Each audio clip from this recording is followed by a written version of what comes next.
Hello Facebook. Coming to you with Jay Yoder and Stephanie. I'm pointing to Stephanie on my screen, hopefully also on the recording. No, probably, well, maybe, who knows.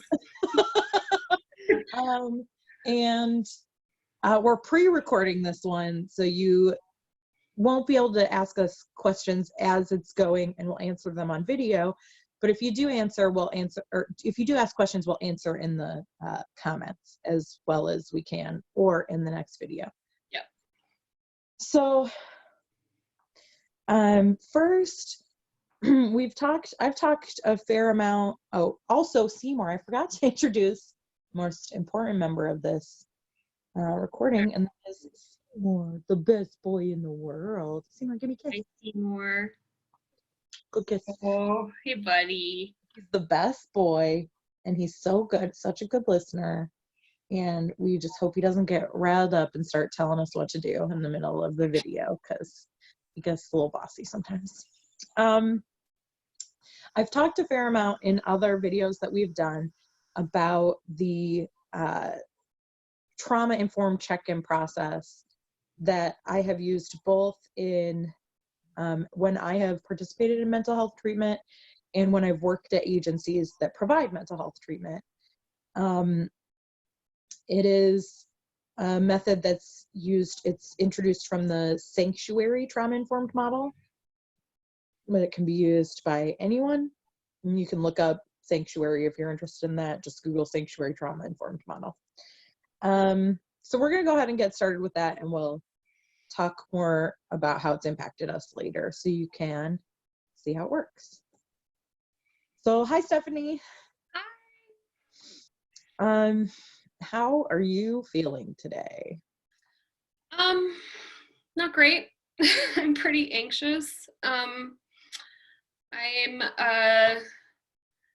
There's a lot of general anxiety going around, and my partner is a public health person, so his anxiety about the current situation is definitely part of it. Also, I have a dear friend who is with her child who's in a serious car accident and may not make it. So I just have a lot of I feel like my heart feels kind of fluttery. I'm having trouble focusing on anything, and yeah, that's where I am. Thank you for sharing that. What are your goals for either this call or today? My goals for today are to locate some services for a client who needs them. And that involves writing some emails. And sometimes when I'm feeling anxious, writing emails are one of the things that I really have to work to focus on. So that is, yeah, that's my goal. Who can help you if you get stuck? My Into Account team can help me if I get stuck, and I know you all will. I got you. I know they got you. And what's something kind you're gonna do for yourself today? I am going to do yoga,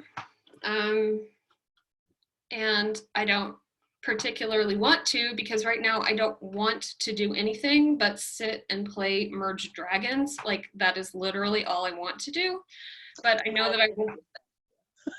Yeah, you freaking thanks for that. But I know that I will feel better if I do yoga, and so I am determined that I will do it. And that's my goal for a nice thing I'm going to do for myself. Awesome. All right. Jay, how are you feeling right now? Oh boy. I'm really sad. I'm really sad. Yeah.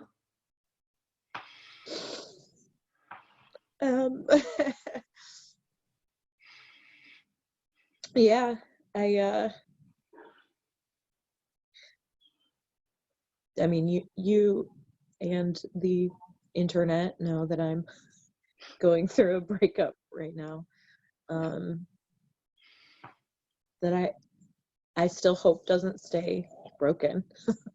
So I'm real sad. And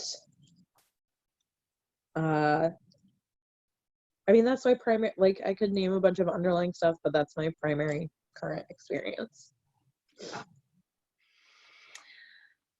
So what are your goals for today? This call, it's making me feel really good to do this call. And I'm hoping to, I'm organizing in my brain right now if there are more into account tasks I want to accomplish today, or if it's okay if I make a list of them tomorrow. For today, this is my primary into account work. And there's also an outreach piece to a network of folks that I am happy and willing to do. Yeah. And in my home, probably like just doing a couple things around the house would make me feel good. Yeah, those are my primary goals. Good. And who will help you if you get stuck? Always Seymour. Look at him. He's such a good helper boy. He's a business boy. Are you a business boy? He's Yeah. such a business boy. That face. He is a business boy. He Ridiculous. needs to put his tie back on and prove it. Also, my into account crew, and I do have some good friends that I know I can call, ask them to sit on video chat with me while I do 2 things around my house or whatever. Good. And what's a nice thing you're gonna do for yourself? I probably also yoga, maybe a bath. I've been having this ongoing hip pain, so this ritual of things that I do to try and ease that physical pain a little bit. And what I always say, I already took my meds. I can't reduce stigma by taking them on camera, but take my meds. Some of those like basics of making sure I'm getting enough sleep, food, water, meds, so that I'm at least regulated on that front. All right. Yeah. We did it. We did. And it felt really helpful to me. Yeah, me too. For real. Yeah. It's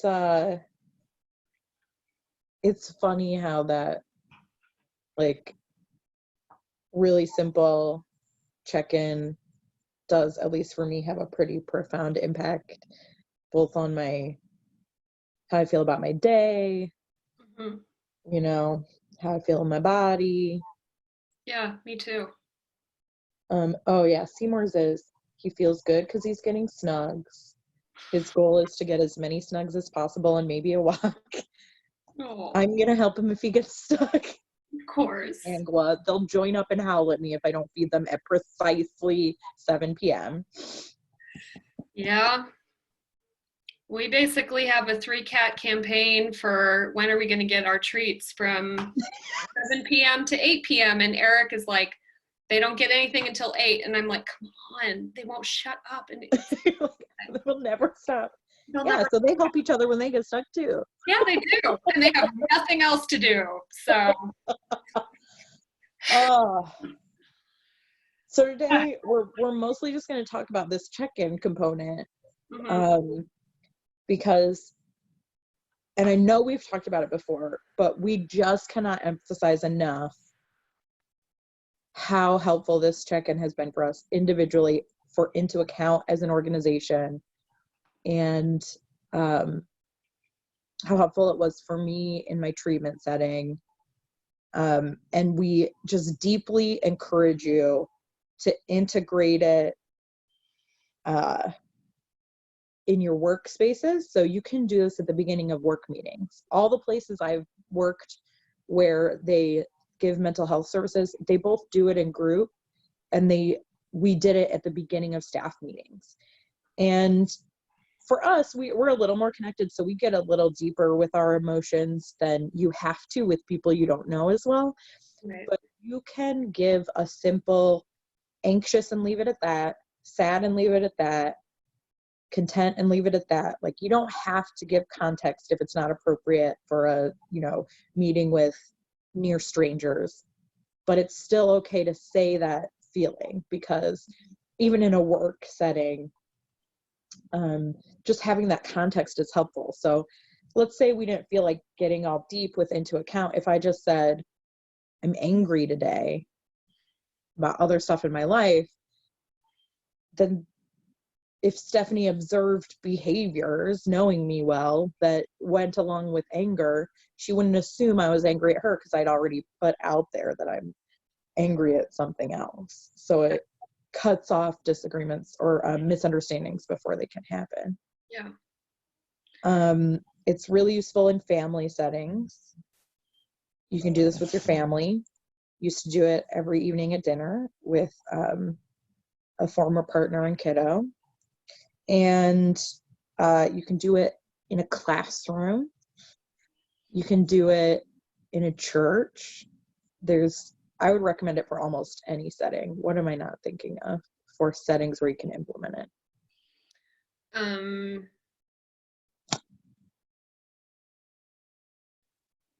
Anywhere. No, you covered a lot of them. I mean, yeah, and hopefully at a later date, we can bring Erin in, our student advocacy coordinator, who works with young children, and she can talk about using it with little kids. Because Yep. So she works at one of the same agencies I used to work at, that uses it both for people we work with and in the workplace. And so she uses it in that setting with 3 and 4-year-olds. Yeah. So, I mean, this is a tool that helps any age of child or adult develop trauma resiliency skills.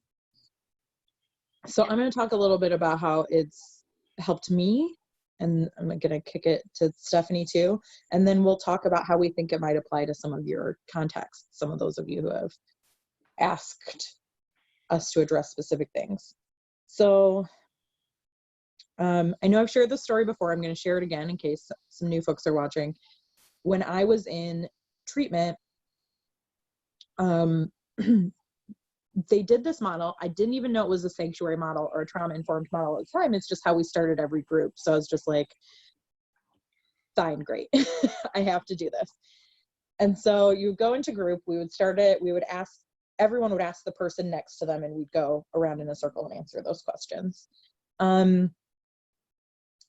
I would always just pick a feeling that kind of felt right for the moment, that felt applicable. I would use my brain to pick a feeling that felt applicable based on the context of the things I'd been doing earlier in the day or whatever. Finally in group, I was like, listen, how do you guys know what you're feeling? Because I do not know. And they taught me how to identify what I'm feeling. Because the thing that trauma does is it can separate our emotions from our bodies, from our thinking processes. So like, if you're experiencing a trauma, like we all are right now, it's global traumatic episode, folks, and we're all in it, even Seymour. And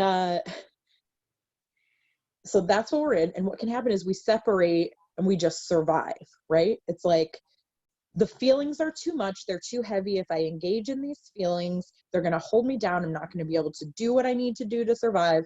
Feelings aside, boom, wall between thinking, brain, and feelings, among those things.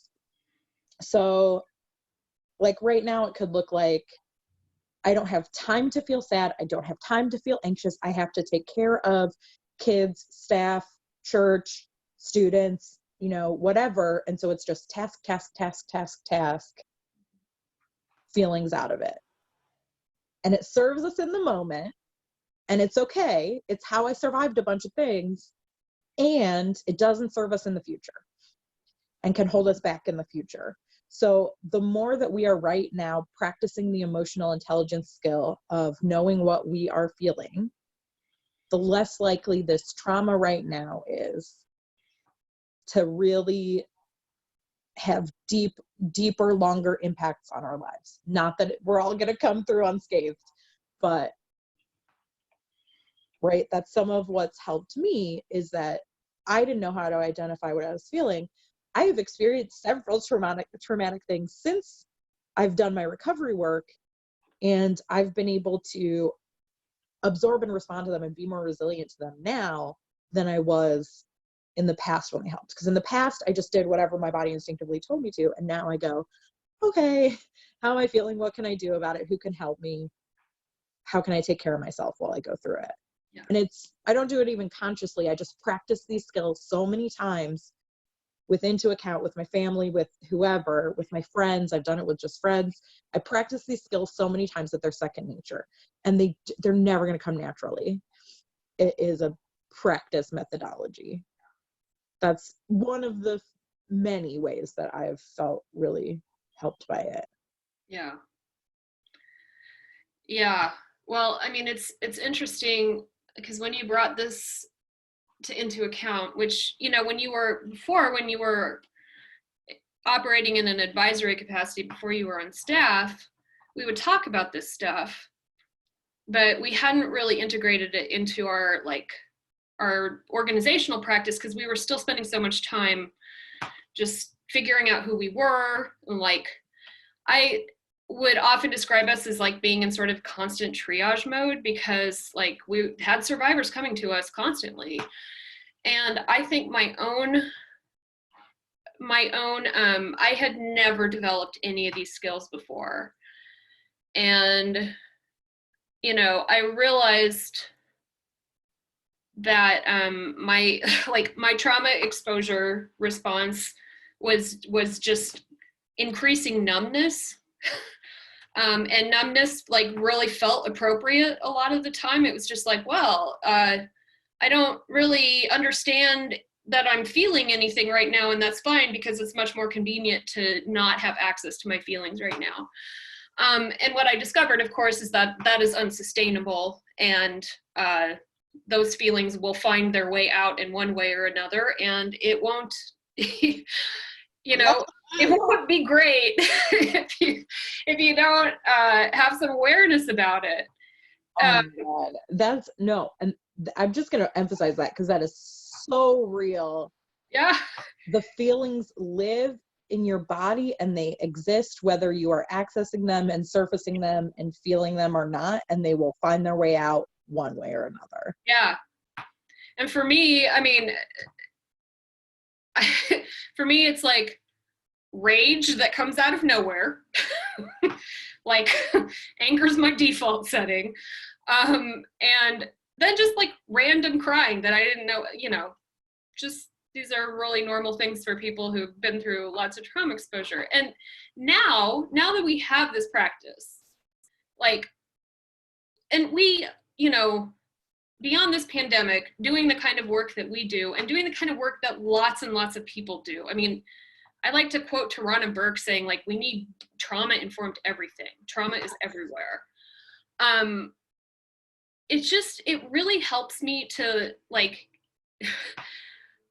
it takes away the power that those specific emotions that any given situation are generating have over me to respond from just to be reactive. So if we have a case that I am really stressed out about, I can talk about it in the check-in. I can name that I'm stressed out about it.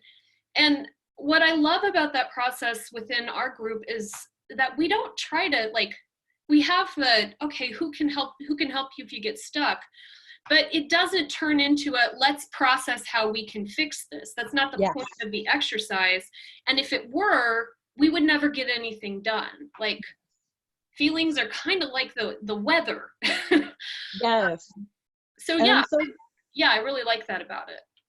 I'm so glad you said that too, because I can imagine that some people who are watching when you shared everything you were carrying right now, or Mhm. maybe when I shared how sad I am right now, probably flinched when we moved on to the next step without saying, oh my God, Stephanie, that's so much, how are you doing it, are you okay, like, and didn't go into that, like, how do I help you fix what you're feeling? Or you didn't go into like, Jay, it's so hard to see you so sad, how can I help you, how can I fix it? Mhm. Because that's what we're either trained to do, that's what we're often trained to do, or that's what we think we should do, or Yeah. that's what our instinct is. Because it can also be easier, right? For me, it could be easier to like, oh, let's just pay attention to Stephanie and all of Stephanie's feelings, and Sure. like, let's solve that problem. And then it can just become another way I'm not Mhm. attending to my own stuff. Mhm. Or just like we think it's what we should do and what's the right thing to do, and you don't leave someone who's having a hard time to, you don't just like walk away from that sentence and, whatever. And so as it was happening, what I modeled was just saying thank you for sharing that, because like that can be a way that you can acknowledge that someone just shared something hard. Mhm. But yeah, it doesn't, the point is not to fix each other's feelings. They're Right. not things that need to be fixed. They are exactly like you said, they're like the weather.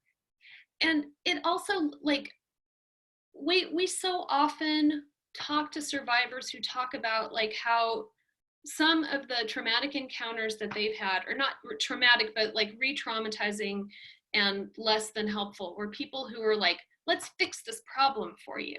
Yeah. And then when the problem isn't easily fixed, then it becomes the survivor's fault for being inflexible and being difficult and being too demanding. Try to fix it for you, but you're Yeah, just but not like, open to my solutions. yeah, and you're not being grateful enough and whatever. And Yep. it's like there's something really liberating about having a practice where it's like we're going to name how we're feeling, but we're not obligated to perform some sort of resolution for the people who we're confiding in. Right.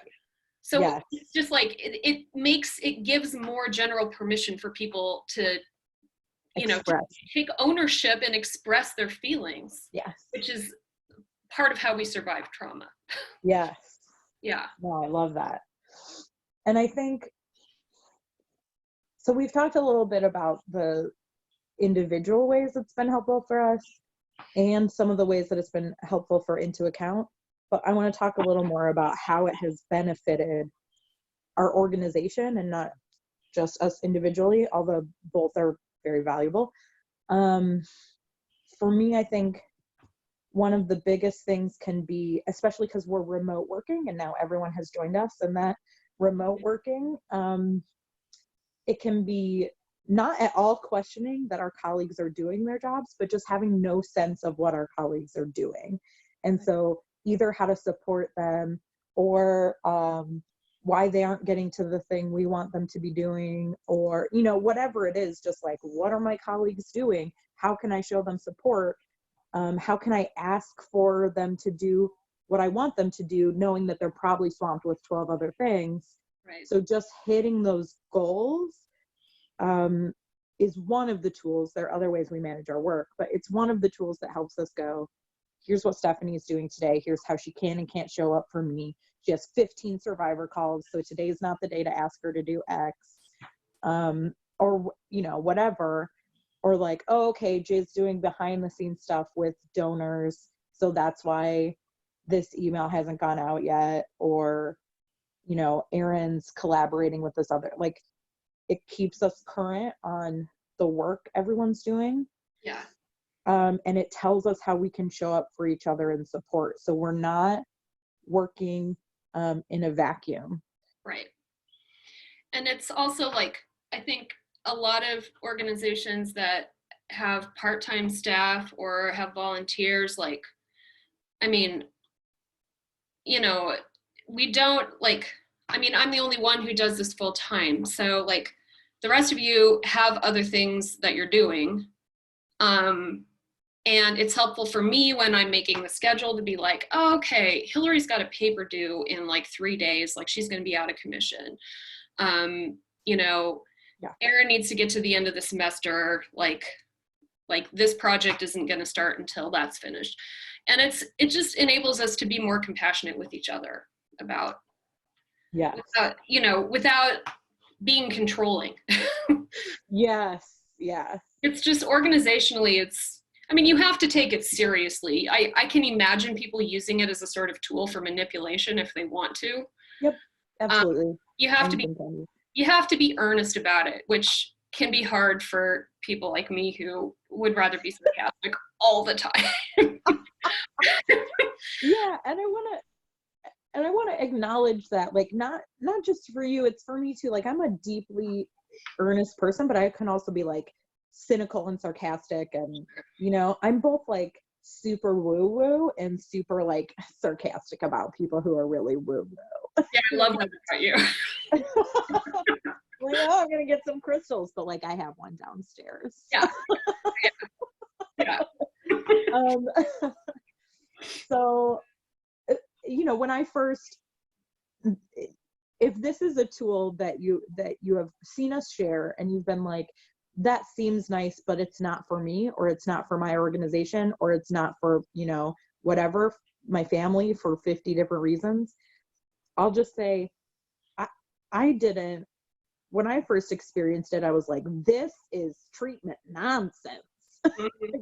Sure. And the only reason I was open to it is because I had used every skill and tool that I had in my toolbox, and none of it was helping me get out of the rut that I was in. And so I was like, I will try anything. Put your crystals on me, like chant at me, make me say my feelings to a bunch of strangers. Just, I'll try whatever thing that you make me do, even if it feels like it's never going to work, because I've run out of tools in my toolbox.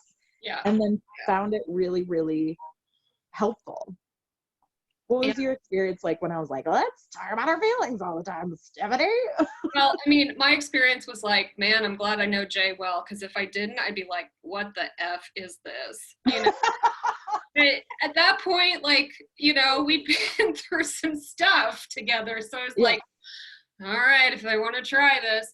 And here's the thing, like, it just forces realness on you. Like, you don't, like, if you're not ready to be authentically, like, emotionally honest with the people around you, then you may not be ready for it. Because I find like I often don't know what I'm feeling either, and it really helped you when you were like, when you said, well, if you don't know what you're feeling, start with what you're feeling in your body. I was like, oh, okay.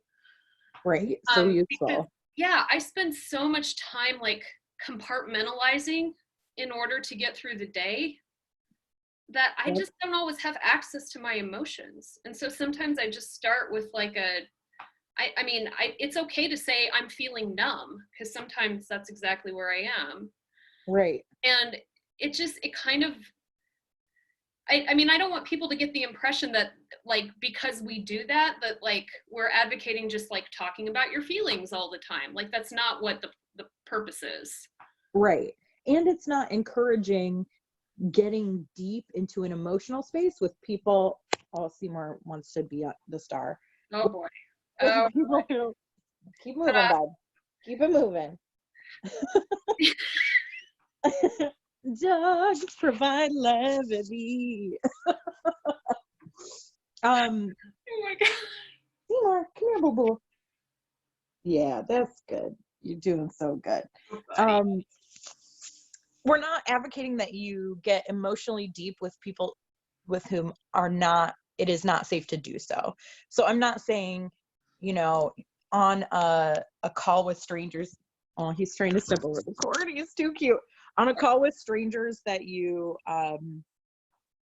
say, I just, lost someone really close to me and my heart is broken and I've never felt such fear and devastation in my life. We're saying choose one feelings word, not good, bad, or tired. One feelings word that represents your general state, and you don't have to give any explanation at all. Yeah. If you're deeper friends or family or whatever, you absolutely can be more honest and, but yeah, it is. we isolate, especially in capitalism. I'm going to go there. Especially in capitalism, we isolate the human experience, which involves feelings, from capitalist production and getting things done, and how everything needs to happen. And we have to bring feelings back into the room, or we cannot move forward together. And they don't have to take up all the space in the room, but we have to say, these are a part of the human experience. They inform how everything's going to go down today. They inform whether we're all going to recover well from this collective trauma. Yeah. And while we're in collective trauma together, let's at least name them and bring them into the room. Yeah. It's good for us as individuals, and it's good for the whatever group of people you're interacting with. Yeah. I mean, my therapist always says that, like, if you pit feelings against other things, feelings are going to win. Like, if you don't give them a space in the room and you just say, there's no room for them here, there's no space for them here, this is a place where we don't allow expression, like, where we don't acknowledge that feelings help shape the reality that we're sharing, then they will take over everything. Yes. They will find their way out. Yeah, there's no way out of you individually if you don't attend to them, and they will find their way out in your group. Yeah. If they are not surfaced and given space to exist. Yeah. Or in your entire society. Or culturally, they'll Yeah. find their way out. I can't think of any relevant examples. Just kidding, everywhere right now. It's so difficult. The other thing so let's talk about this a little in the context of some of the questions and issues that we've been asked to address. Yeah. So I want to say what we're talking about today is not a magic bullet for any of the questions any of you have asked. I'm going to say what my chill therapist said, and I'll say it over and over again. These are like my daily reminders. Our Secretary of Health always does her daily reminders of, like, wash your hands. Don't leave your home unless it will save a life. Go to the grocery store whatever. She has her list of daily reminders that she gives. These are my mental health daily reminders. And I just like totally lost my train of thought. Stephanie, what was I talking about? We were talking about the specific questions that people asked us. Oh, yes. So I'm going to say what my chill therapist always says. Daily reminders. Change is, thank you. We're good friends. Thank you. Change is chipping away at stone. It is not flipping a light switch.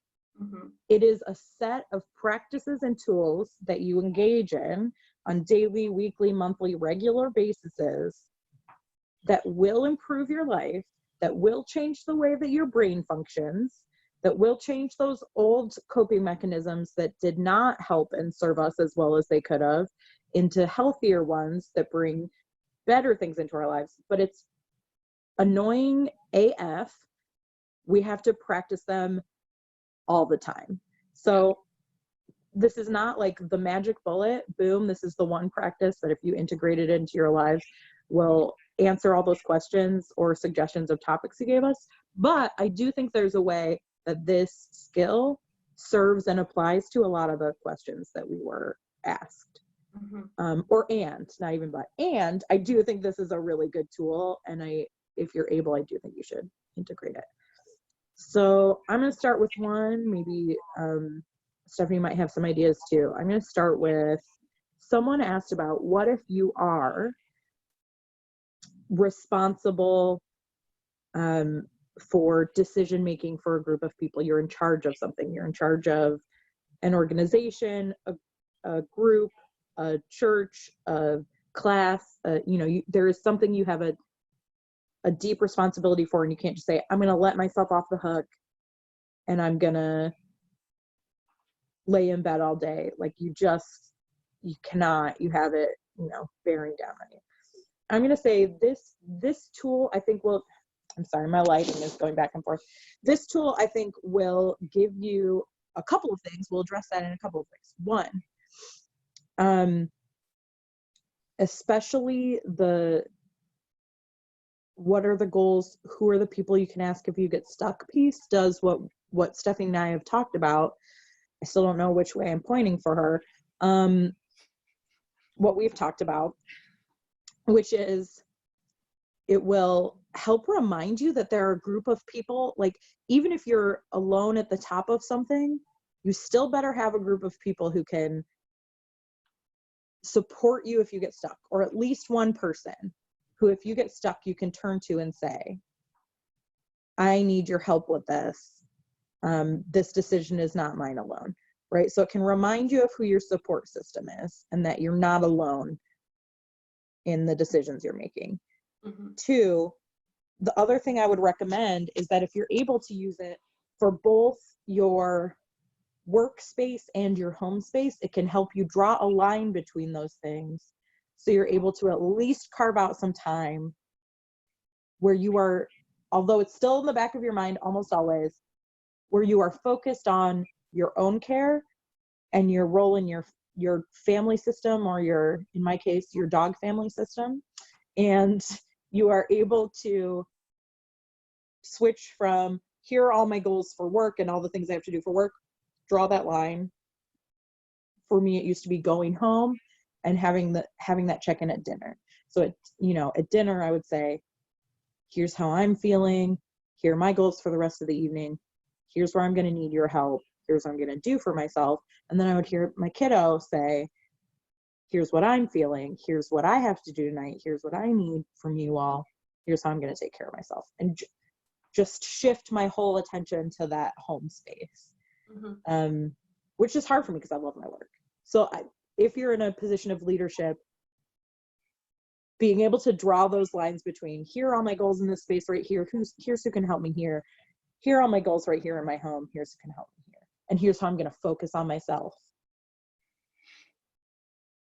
That's one way that can address that leadership. Do you want to speak to that? I mean, you can either speak to that, Stephanie, you're in charge of an organization, or you can speak to, we also heard questions about despair, about loneliness and anxiety, about. Yeah.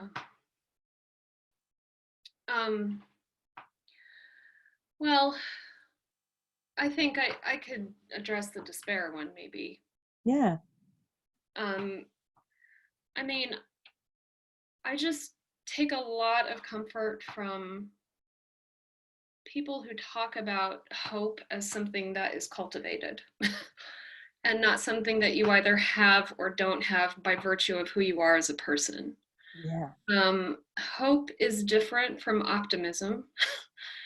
And, optimism can be profoundly painful in a time like this because I live with an epidemiologist, like optimism's real hard right now. Yeah. Because he knows how to do the math, and he's like, a lot of people are gonna die, like we have to be prepared for that. Like, yeah, we have to be prepared for really not knowing what our lives are going to look like, how this is going to restructure society. Like it is one of those moments when like that whole adage, the only constant is change, is really there, present with us. Yeah. And I find that I used to have an anxiety pattern that, I still can fall back onto it. A lot of things have helped me move away from it, which is just like, I need to have a plan for the future in which everything is okay. And I need to go and look for reassurance and look here and look here and look here and look here until I find it. So my anxiety spiral is fed by a constant pursuit of reassurance. That was what I was like probably in my early 20s to early 30s. Mm-hmm. And variety of things happened in my life, and also I finally got on the right medication, which helped a ton. But I think that this practice, this way of checking in with the people that I care about, and just not letting,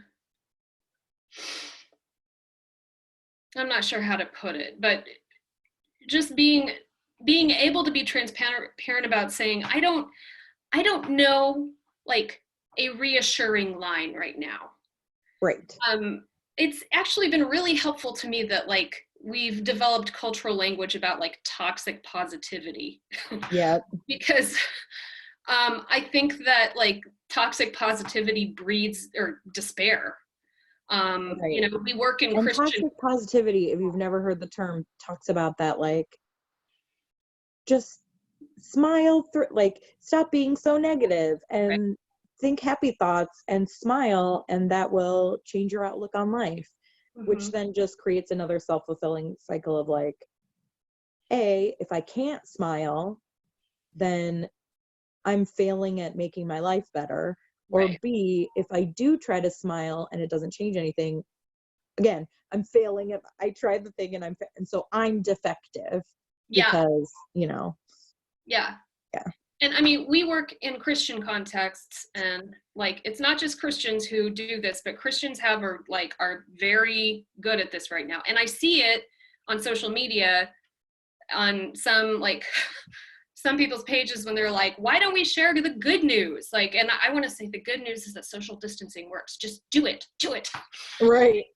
Anyway, side rant. But And it is nice to have, like, not to negate that it's nice to see, oh my gosh, the vaccines are being started, and like, yes, it is nice to have positive updates, mhm. but that's also like not the thing that's gonna save us. No, It we can need look, people.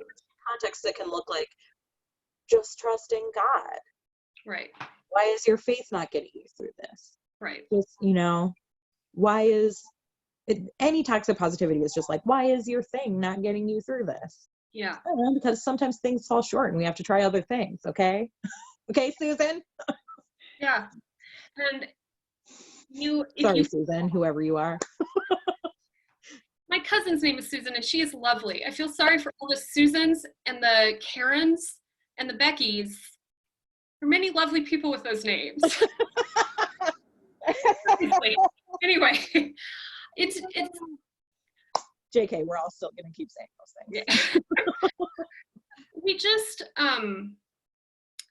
when we practice this kind of thing, it's like if you try to push emotions away, if you try to even despair, if you try to push despair away, this is what we know, in part from understanding the grieving process. And grief is happening right now actively. Yeah. Grief and trauma are both happening. If we try to push it away, again, it'll still find us eventually. And I have found that there's just, I find it just tremendously comforting in some ways to surrender to reality, to just Mm-hmm. tell myself, I can be a compassionate human being, and I can center my life around that. And I can also, and then I can release what I can't control. And it's just, I know we hear that all over the place, but the thing that has made it stick for me is stuff like these regular emotional check-ins. And the other thing I would say about these check-ins impact on despair is, and despair works differently for everyone. For me, despair is a feeling of stuckness, and it's something I've been struggling with on and off a lot recently because of because of a recent job loss, because of the loss of my kiddo, because of this breakup that's this ongoing, the pain of it. These are the things in my life that sit with me around despair.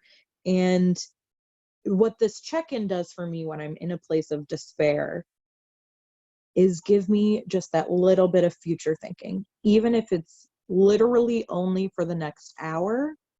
It's that, like, what's my goal for the next hour? And that goal can be to survive another hour, but it's like, okay, my goal is to survive another hour.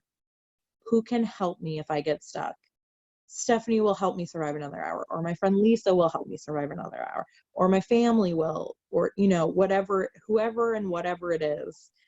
And this action that I take, like, it gives me that little bit of forward momentum that helps alleviate the despair. And for me, like, if I'm in a deep despair, it's a very temporary and short-lived, and then I do it again and it's temporary and short-lived, but for me, it grows then. So for me, these last like rounds of, I was going to put trauma in quotes, but it's real trauma. these last rounds of traumatic experiences and like painful experiences, the combination of trauma and painful experiences that I've had, the despair was a much shorter passing feeling. Yeah. The despair was mitigated and alleviated quickly and more often. Mm-hmm. And it, you know, at this point, it's like, it's not that I don't still have flashes of despair, but it's that because I've survived trauma and despair so many times, I know I will survive it again now. Yeah. Like, it's that it builds that set of experiences that helps you understand your future as a thing that will come and happen, and, you know, and not be a pounding, endless stream of trauma, which can feel like what's gonna like, right? That's part of the despair, is the stuckness. Like, I'm stuck here in this despair, and all I see in my future is despair, and it's despair forever. So like, alleviating it for short periods of time might be all that we can do in a moment, and those are just building blocks, because at least for me, eventually it came to a place where it was like, despair does not last forever. Yeah. I'm going to tell you the most annoying thing my chill therapist ever said to me, and then I'm going to turn it back over. All right. So some of my trauma is around conflict, because for lots of reasons.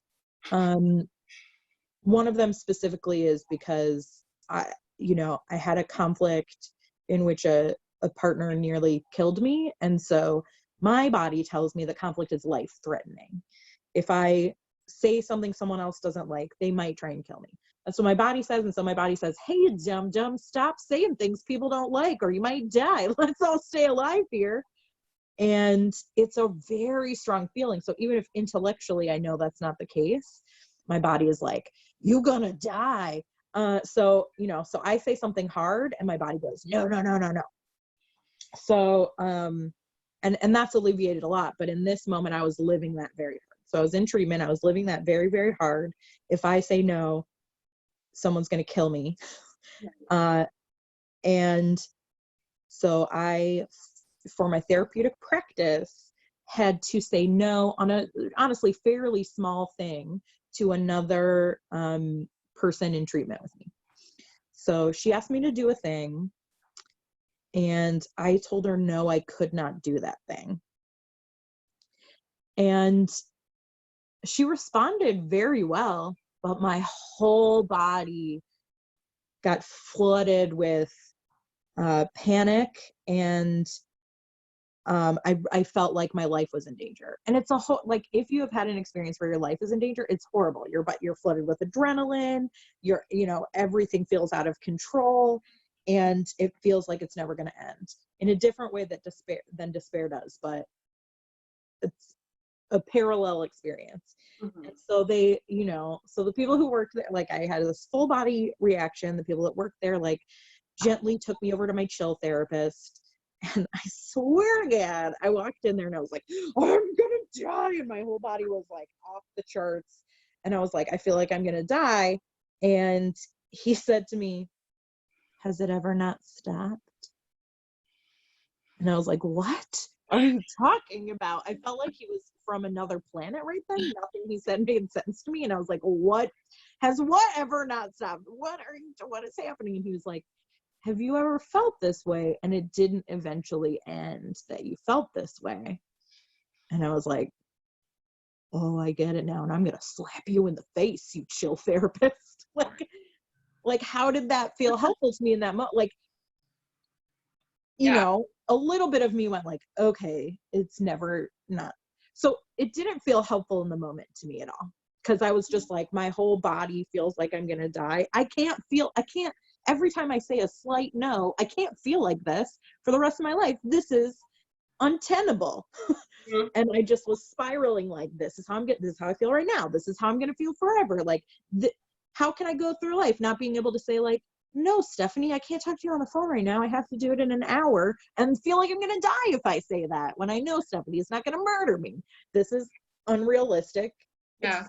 And so it didn't feel helpful in the moment. But as I continued my treatment and as I continued these practices, there was a point at which I was able to start saying to myself, has this ever not ended? Yeah. Yeah. And it actually worked. And it Well, worked, and actually it sunk felt in. reassuring. Yeah, it felt reassuring, and it felt calming, and it felt empowering. Mm-hmm. And so that's what these are. These are all just little building blocks that, like, maybe it only alleviates it for 15 minutes at first. Maybe it doesn't alleviate it at all, and it feels unhelpful. Maybe, maybe you share your feelings, just a one word feeling with someone, and it feels like you have been exposed in excruciating ways and you will not survive. And Mm-hmm. we have found that these building those blocks of experience, that when you share the feeling and you think you might not survive and then you do survive, that's the first step on the like walkway of your neural pathways into a healthier behavior. That's the first, you've just paved the first little stepping stone that's going to become a new road. Yeah. Other than like sitting in the corner, and which I've said in a lot of corners. But like it can be a really helpful step. And Mm-hmm. if it's that excruciating for you, we also are reminding you right now that we are not therapists, and we highly recommend them. We talk about our therapists all the time. I have a great one right now. So like, if that's how excruciating it feels, I absolutely, even if it's not that excruciating, we encourage Mm-hmm. have a therapist help you engage this practice with them or with someone else. Yeah. Keep yourself safe, and it can be a step in building those new neural pathways. Yeah. And you don't have to hit some sort of rock bottom before you decide that you need that kind of help. Yeah, absolutely not. Because part of the power of like, sort of sharing skills for trauma resiliency is that like we don't all have to go through this. Like we could do better as a society at handling this stuff. We deal with situations all the time where an entire group of people is dealing with some level of trauma, whether it's secondary trauma, whether they're the primary victims, what have you. Everyone needs help dealing with it. And the amazing, hopeful thing is that the power of like practices like these is cumulative, like Jay was saying. Like you can just see a little bit in front of you, can be like, okay, this is how I'm going to get through the next hour, and it feels like nothing when you start. But that's where having some faith in the process and in powers beyond what you can fathom in the present moment really helps, because it's like, okay, eventually this is going to start feeling better. It's not going to feel like this forever. And it can also then help build your confidence that whatever comes up, you can handle it. Because a big part of what we fear is how we're going to feel about whatever happens. And if you can feel more like, okay, I have tools, whatever my feelings end up being, I have tools for dealing with them.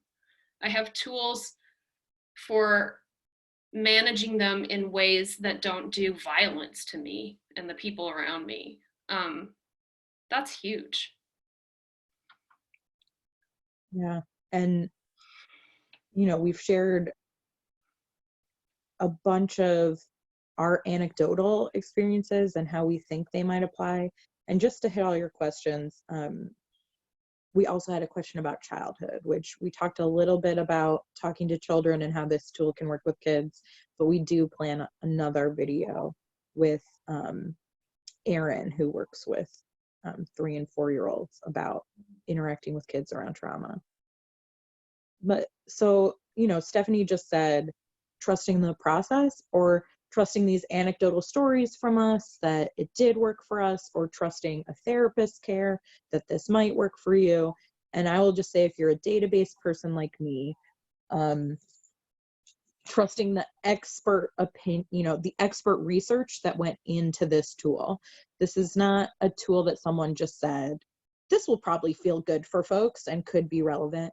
This is a tool based on observation of, interaction with, you know, studies, collective studies of people who have experienced trauma,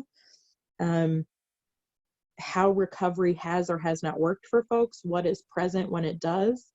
And this is a set of tools, a set of questions that's designed to encourage several trauma resiliency skills, which I've talked about before, and so I'll just hit briefly.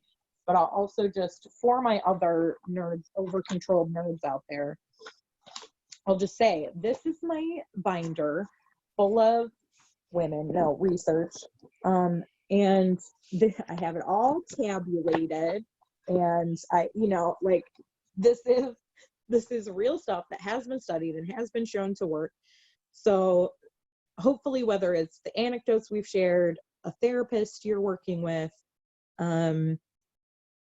the data I'm about to show you right now, or whatever it is, like, one of these things will help you connect to whether this tool might work for you. The resiliency skills that we're building are: 1, emotional intelligence. So our ability to tell what we ourselves are feeling, and to, you know, put that into a word, to express it into a space. That is a key trauma resiliency skill, and has been shown to shorten recovery time from trauma. Future thinking, which is that setting of goals, is a key trauma resiliency skill, and has been shown to shorten recovery time, to be able to say, here's something I'm going to do in the future, I'm going to work to accomplish it, because trauma gets us stuck in the present and the past. And future thinking is highly associated with resiliency. 3, identifying our support systems. So looking around and finding someone, even just one person, who can have your back, even if it's just your dog, Seymour, he always has my back, who is part of your support system and can help you get through that.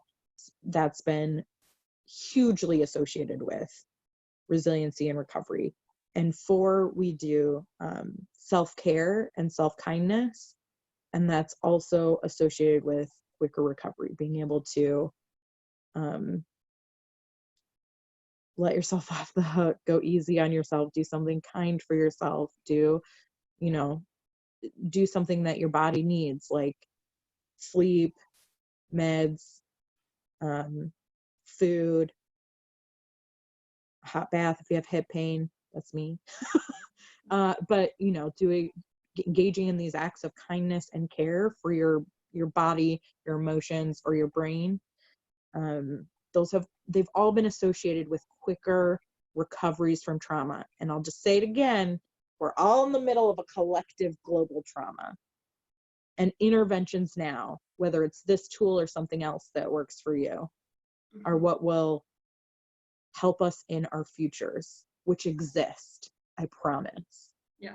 I mean, I can't, look, the reality is I can't promise every single person is going to live through this, but provided we physically live through this viral outbreak, we will have futures, and they will include not just despair, not just suffering, not just pain. I know that because I've survived similarly bleak times in my life. Is there anything else you want to add, Stephanie? I don't think so, except we're here for you. Reach Yeah. out. Reach out if you need help. Of course, remember that we're not therapists. We are not. We are not. But we are people who can practice these skills with you and who can help whatever, you know, I mean, we work with survivors of sexual violence and other forms of violence who are going through processes that may end up being re-traumatizing. I mean, they're looking for justice, they're looking for accountability. Almost every process by which a survivor seeks that has the potential to be re-traumatizing. And so part of our purpose is to be present in these particular ways, so that as we're strategizing and figuring out, okay, what do we need to do next? What kind of support do you need next? That we have this sort of ethic of always being aware of, where people are in the moment. And that has helped build resiliency in so many situations that we have been part of. We've seen it. Yeah. And we've experienced it in ourselves.